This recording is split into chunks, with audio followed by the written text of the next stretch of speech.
Bismillahirrahmanirrahim. Assalamualaikum warahmatullahi wabarakatuh. Bertemu kembali dengan saya Sukma Zuliano Adi dari anggota PKRS RSUD Ince Abdul Muiz Samarinda yang insya Allah pada hari ini Kamis tanggal 28 bulan Maret 2024 akan melaksanakan relung ataupun rekaman langsung kegiatan di Poliklinik Anak RSUD Ince Abdul Muiz Samarinda. Apa kabar sobat sehat Muiz sekalian? Semoga sehat selalu dan selalu dalam lindungan Allah Subhanahu wa taala. Amin amin ya robbal alamin.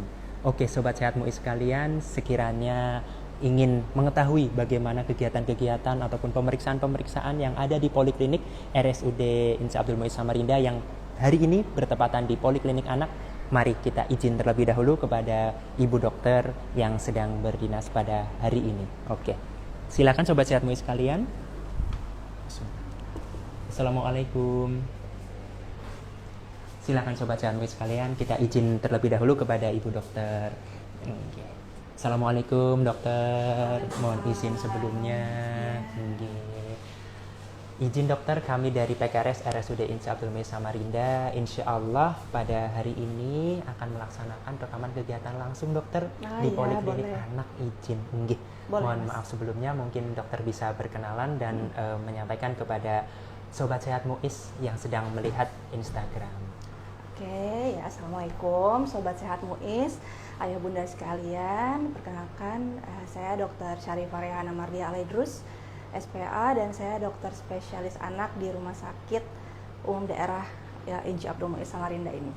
Baik, Masya Allah. Begitu sobat sehat Muiz sekalian, insya Allah hari ini kita akan ditemani oleh beliau untuk izin melihat secara langsung, izin juga mungkin ada beberapa pertanyaan-pertanyaan terkait diskusi interaktif, bagaimana pemeriksaan apa saja, atau mungkin nanti tips dan trik untuk anak ataupun mungkin bunda-bunda yang sedang memberikan tumbuh kembang anak yang terbaik begitu. Ya. Izin dokter. Oke mas.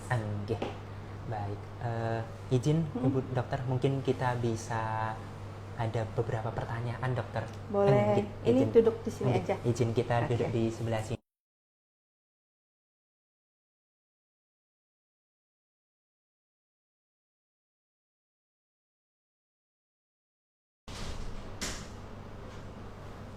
Baik, Bu Dokter, terima kasih sekali untuk kesempatannya untuk pada hari ini kita bisa diskusi interaktif ataupun menyampaikan beberapa pertanyaan-pertanyaan kepada Ibu Dokter. Oke, Ibu Dokter, mas. izin mungkin bisa disampaikan ke sobat sehat Muiz sekalian yang sedang melihat apa yang disebut dengan Poliklinik Anak RSUD Ince Abdul Muiz Samarinda. Izin Dokter. Ya.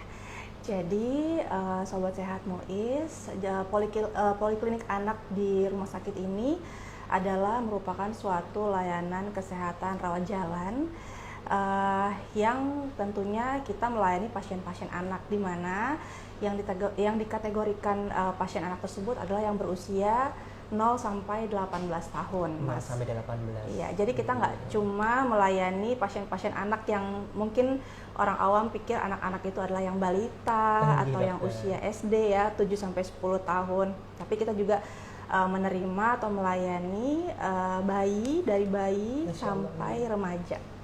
Di usia maksimal 18 tahun. Di usia maksimalnya adalah 18 tahun ya dok ya? Iya. Begitu sobat sehat Muiz sekalian, seperti yang disampaikan beliau bahwa Poliklinik RSUD Ince Abdul Muiz Samarinda yang insya Allah bertepatan pada hari ini adalah Poliklinik Anak, izin dokter, memberikan pelayanannya dari usia 0 tahun sampai ke 18 tahun atau saat remaja. Oke, selanjutnya dokter, kalau boleh tahu bagaimana alur pelayanan di Poliklinik Anak RSUD Ince Abdul Muiz Samarinda? Oke, jadi untuk alur pelayanan poliklinik di sini, terus khususnya Poliklinik Anak, sepertinya sih sama ya Mas ya, seperti poliklinik lainnya di rumah sakit ini. Jadi pasien itu bisa mendaftar secara online ya, via WhatsApp. Di Halo Muiz ya. Jadi nanti sobat sehat Muiz bisa mencari informasi mengenai nomor WhatsApp-nya ya Mas ya. Kemudian bisa juga lewat pendaftaran langsung ya di depan rumah sakit di bagian pendaftaran. Nah, untuk pasien-pasien yang dengan jaminan BPJS, kesehatan BPJS, biasanya mereka harus ke Vaskes tingkat pertama dulu untuk mendapatkan rujukan, baru mereka bisa berobat ke poli kita di rumah sakit ini. Begitu kurang lebih, Mas. Begitu Sobat Sehatmu sekalian, jadi insya Allah tidak jauh berbeda dengan poliklinik yang lain. Kita bisa melaksanakan terlebih dahulu untuk Halo Muiz ataupun mendaftar secara online, maupun mungkin nanti mendaftar secara offline yang langsung di front office ataupun di bagian pendaftaran depan izin bidang di Rumah Sakit Insinyur Abdul Muiz Samarinda. Selanjutnya Dok, kalau boleh tahu ini berasal dari mana saja Dok pasien-pasien poliklinik anak? Apakah ada mungkin vaskes-vaskes yang merujuk ke poliklinik anak? Ya, tentunya pasien-pasien yang dengan jaminan kesehatan BPJS kan harus ke vaskes tadi yang saya bilang ya, ke fasilitas kesehatan tingkat pertama yang mereka yang membawahi yang mereka terdaftar di sana sebagai anggota BPJS-nya.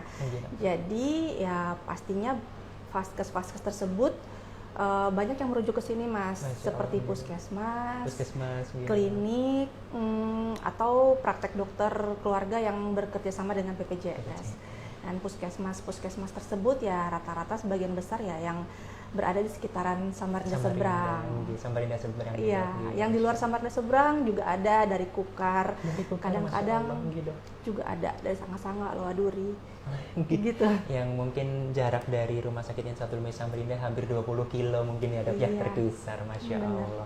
Jadi insya Allah Sobat Sehatmu sekalian, seperti yang disampaikan oleh beliaunya, bahwa sekali lagi kami menerima untuk rujukan-rujukan vaskes, fasilitas kesehatan pertama seperti yang disampaikan. Monggo silakan untuk bisa mendaftar sesuai dengan arahan dari Ibu Dokter. Begitu Sobat Sehatmu sekalian. Oke, izin Dok kalau boleh tahu keluhan-keluhannya Dok yang mungkin ke poliklinik anak Dok. Mungkin kebanyakan atau dominannya keluhan-keluhan apa Dok? Oke, jadi kalau keluhan itu atau penyakit-penyakit mungkin ya Mas yang paling sering kita layani di sini, yang cukup sering itu pasien-pasien dengan batuk yang lama, sehingga kita biasanya lakukan pelacakan ke arah TBC. Dan pasien-pasien TBC yang rutin berobat setiap bulan begitu cukup banyak, Mas. TBC anak. Terus juga pasien-pasien dengan gangguan tumbuh kembang, pertumbuhan terutama ya. Jadi seperti anak-anak dengan gizi kurang, gizi buruk, atau suatu kondisi yang dinamakan weight faltering, atau kenaikan berat badannya itu tidak sesuai dengan kenaikan berat badan minimal yang seharusnya. Biasanya dari pantauan puskesmas itu kok ternyata berat badannya nggak sesuai nih dengan kenaikan yang seharusnya, atau anak tersebut sudah jatuh ke kondisi gizi buruk, mereka merujuk ke kami. Jadi dari kami yang mencoba menelaah kira-kira apa sih penyebabnya, sehingga mereka anak-anak tersebut tuh gizinya kurang atau buruk, ataupun kenapa berat badannya nggak naik. Nah kalau misalnya perlu kita tata laksana, ya kita tata laksana begitu. Berarti seperti yang disampaikan Bu Dokter, bahwasannya tumbuh kembang anak izin dokter, terus yang kedua TBC, jadi masnya ke arah screening TBC-nya, ataupun kalau batuk lama. Baik Dok. Lalu kalau pemeriksaan apa saja yang bisa dilaksanakan di Poliklinik Anak RSUD Insinyur Abdul Muiz Samarinda? Oke, jadi kalau pemeriksaan pastinya kita kalau ada pasien datang, kita lakukan anamnesis ya Mas ya, wawancara, kita tanya keluhannya apa sama orang tuanya. Kemudian setelah itu kita lakukan pemeriksaan fisik. Di sini kita lakukan pemeriksaan fisik di ranjang periksa. Kemudian setelah itu kalau memang diperlukan pemeriksaan penunjang, kita lakukan, seperti kita mungkin mau periksa darah atau laboratorium, atau kita mau melakukan foto ronsen, ya kita lakukan di radiologi, di instalasi radiologi, ya kurang lebih seperti itu. Jadi selain itu juga pemeriksaan seperti ke arah TBC, kita mau screening, kita bisa lakukan di sini tes mantuk untuk sebagai salah satu screening TBC. Begitu. Kalau boleh tahu, tadi Ibu Dokter menyampaikan ada tes mantuk, Dok. Iya. Mungkin kalau boleh tahu itu mungkin kepanjangan atau mungkin Enggak sih, itu nama salah satu tes untuk menentukan anak tersebut pernah terinfeksi dengan TBC atau tidak. Itu Masya saja sih. Itu salah satu dari komponen scoring TBC. Jadi scoring TBC. di TBC anak itu kita punya scoring yang kita jumlah nanti Baik. sedemikian rupa. Kalau emang sudah memenuhi syarat scoring tersebut, ya anak tersebut kita tata laksanai gitu, Mas. Masya Allah. Jadi itu ya salah satunya ya, Mas. Penyakit-penyakit lain juga ada sih, seperti epilepsi di sini yang rutin kita berikan pengobatan tiap bulan sampai di 2 tahun bebas kejang anaknya pengobatan tersebut. Kemudian kayak pasien-pasien ya diare, konstipasi, dispepsia, ya kurang lebih seperti itu, pneumonia gitu. Itu juga ada. Ya begitu, Mas. Seperti itu Sobat Sehat MUI sekalian, jadi yang disampaikan beliaunya variatif sekali, banyak keluhan-keluhan atau mungkin dominan-dominan penyakit dan sekali lagi tata laksana yang sudah dilaksanakan oleh Pak Dokter maupun Bu Dokter, insya Allah sudah sesuai dengan SOP beliau begitu. Selanjutnya Dokter, kalau boleh tahu tadi ada menyampaikan Bu Dokter tumbuh kembang anak. Iya. Dok. Kalau boleh tahu ini bagaimana cara untuk melihat tumbuh kembang anak yang baik, Dokter? Mungkin Sobat Sehat MUI sekalian ingin mengetahuinya secara masyarakat umum. Izin, Iya. Dokter. Baik, untuk mengetahui tumbuh kembang anak yang baik, pastinya kita tidak bisa hanya melihat secara kasat mata begitu ya, Mas. Jadi pertumbuhan dan perkembangan itu walaupun tumbuh kembang sepertinya satu paket, tapi itu merupakan 2 hal yang berbeda. Jadi kalau pertumbuhan itu berhubungan dengan berat badan, tinggi badan, bisa lingkar kepala juga. Dan bagaimana caranya kita tahu pertumbuhan anak itu baik, kita bisa memplot berat badan dan tinggi badan mereka di kurva pertumbuhan. Nah, kurva pertumbuhan yang kita pakai itu untuk usia di bawah 5 tahun itu menggunakan kurva pertumbuhan WHO dari WHO. Kalau untuk di atas 5 tahun itu dengan menggunakan kurva CDC namanya. Jadi kita memplot berat badan dan tinggi badan mereka, apakah sesuai dengan usianya, apakah sesuai dengan berat badan dengan tinggi badannya. Dari situ kita bisa menginterpretasikan gizi mereka, apakah termasuk gizi baik, gizi kurang, ataupun gizi buruk. Begitu juga dengan perawakannya, sehingga kita bisa lebih awal, mendeteksi lebih awal kalau ada gejala ke arah stunting begitu, Mas. Jadi itu untuk pertumbuhan. Untuk perkembangan itu ada 4 aspek. Ada 4 aspek. Jadi perkembangan anak itu ada 4 aspek. Ada motorik kasar, motorik halus, ada personal sosial, dan juga ada aspek bahasa. Nah itu biasanya kita melakukannya, mendeteksinya lewat satu tools namanya Denver 2, itu untuk mengetahui apakah ada keterlambatan dari salah satu atau dari 4-4-nya aspek tersebut gitu. Makanya kadang kalau misalnya ada anak dengan gangguan bahasa seperti speech delay, dia kok 5 tahun belum bisa bicara ya dok. Nah kita bisa screening tuh, apakah dia cuma terlambat di bicara saja atau di bahasa saja, atau ada keterlambatan di aspek lainnya, di motorik kasar, motorik halus, dan personal sosial. Dari situ kalau memang ada keterlambatan ya kita tata laksanai begitu. Kita bisa bekerja sama dengan fisioterapi ya, untuk melakukan terapi-terapi. Masya Allah. Begitu, Mas. Detail sekali Sobat Sehat MUI sekalian, seperti yang disampaikan oleh Bu Dokter, bahwasannya tidak bisa langsung, mungkin kasat mata kita harus lihat tata laksana seperti yang sudah disampaikan oleh Ibu Dokter. Oke, Dok, kalau boleh tahu anak yang sedang mengalami demam dan sering menangis terus itu, kalau boleh tahu bagaimana cara menanganinya? Kan biasanya demam terus mungkin nangis terus begitu nih Dok, mungkin kalau malam kurang nyaman begitu, itu bagaimana cara menangani awalnya, Dok? Secara awam ya Mas ya, jadi kalau misalnya ada anak demam, terutama yang masih bayi atau yang balita yang masih belum bisa mengungkapkan perasaannya, pasti dia akan menangis ya Mas ya, karena demam itu adalah kondisi yang paling nggak nyaman. Maksudnya kita yang dewasa aja kalau demam pasti nggak nyaman kan.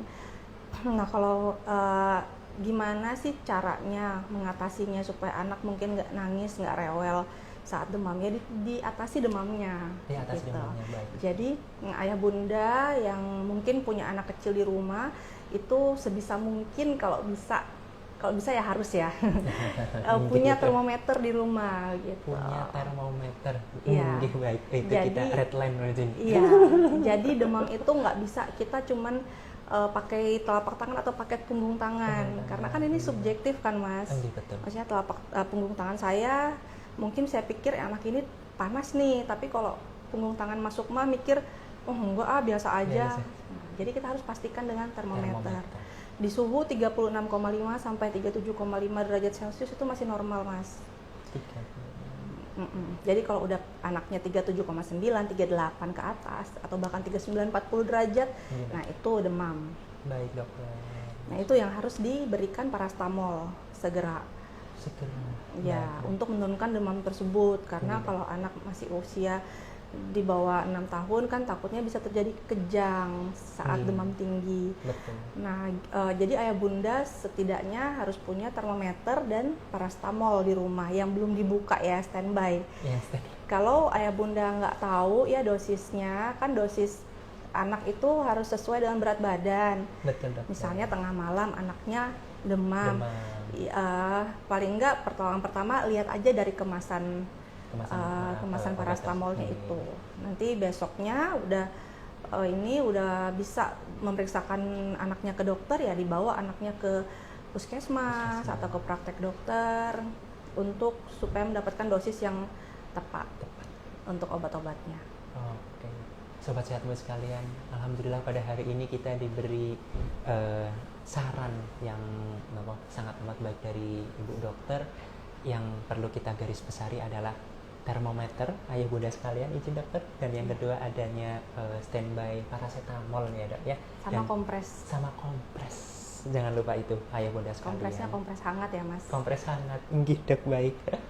Jadi sobat sehatmu sekalian yang sedang melihat live Instagram kami, sekali lagi kita tarik garis besarnya adalah termometer suhu, mohon izin, lalu ada paracetamol yang standby dan kompres hangat seperti yang Bu Dokter sampaikan di awal.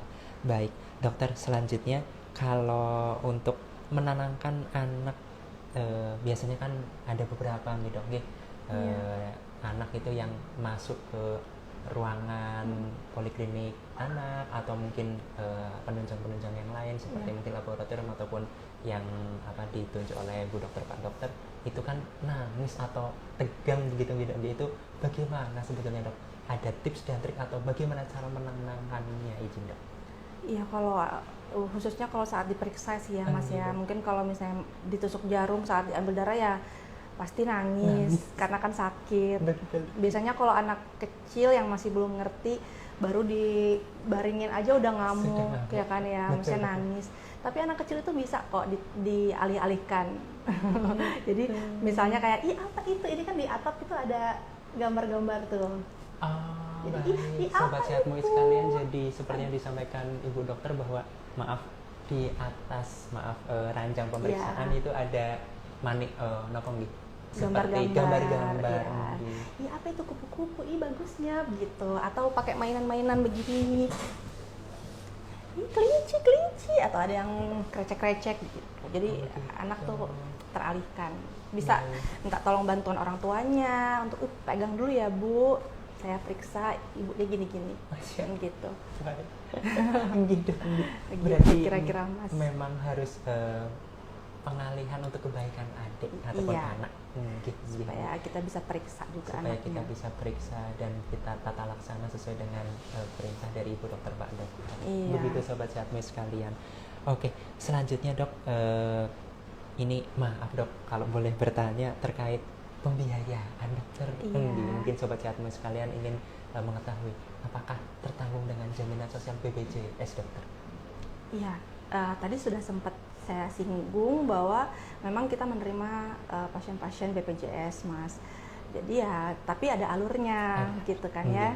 Jadi harus ke puskesmas dulu atau ke klinik vaskes tingkat pertamanya untuk mendapatkan rujukan.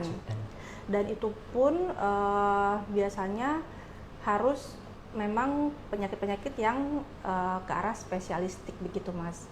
Jadi kalau misalnya cuma batuk pilek 2 hari atau 1 hari, diare cuma 4 kali, 3 kali, baru 1 hari, sebisa mungkin ya datang ke puskesmas untuk berobat aja dulu, jadi nggak usah minta rujukan. Nanti kalau penyakitnya memang sudah ditangani di puskesmas dan tidak sembuh, boleh minta rujuk ke poli anak untuk mendapatkan pelayanan spesialistik gitu. Dan juga untuk beberapa penyakit lain yang memang tidak bisa ditata laksana di puskesmas, itu bisa dirujuk ke sini. Nah, selain pasien BPJS ya pasien umum tentunya juga kita terima. Yang mungkin ayah bunda yang entah mungkin tidak memiliki jaminan kesehatan atau mungkin nggak pengen ribet gitu ya, pergi ke puskesmas untuk minta rujukan, bisa juga dengan mandiri atau umum. Jadi ya semua bisa Mas.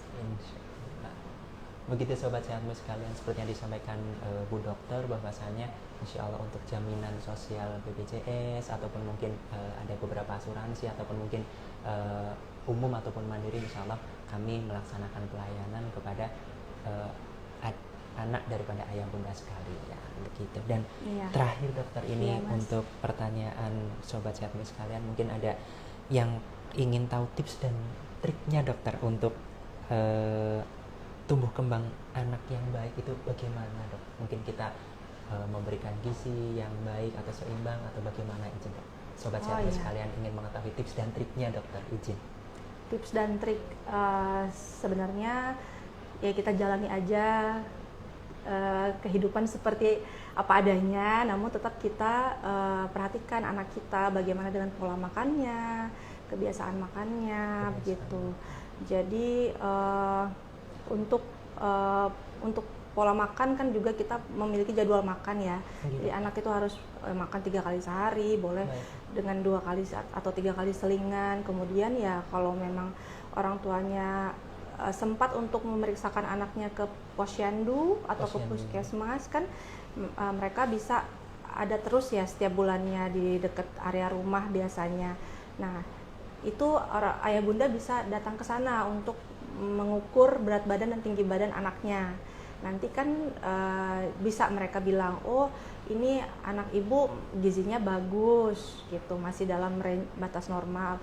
Oh ibu udah hampir di garis bawah ya bu, ini nanti harus lebih ditingkatkan lagi mungkin makannya atau susunya. Susu kan cuma pendamping ya Mas, kalau diperlukan. Jadi itu sih kalau untuk perkembangan, kalau memang kita orang tuanya melihat ada sesuatu yang terlambat dari anaknya, misalnya sudah umur 5 tahun kok belum bisa bicara, atau sudah umur 3 tahun tapi masih belum bisa berjalan begitu ya. Jadi ya harus sesegera mungkin memeriksakan anaknya ke dokter begitu. Baik, dokter.